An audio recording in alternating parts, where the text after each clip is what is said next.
Желіде сұмдық хабар, барша хабардар болсын. Сәлеметсіздер ме, қымбат көрермен, біздің арнамызға қош келдіңіз. Әлемде және Қазақстанда болып жатқан жаңалықтарды біріншілерден болып білу үшін біздің арнамызға жазылыңыз. Видеомыз астына бір дана лайк және жазылу түймелерін басыңыз. Қолдарыңыз қабат оланың қабырғаларына тисін.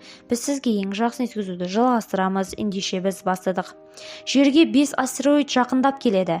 12 қыркүйекке дейін жерге 5 астероид жақындайды. Бұл туралы Станкейзет ақпарат агенттігі хабарлады.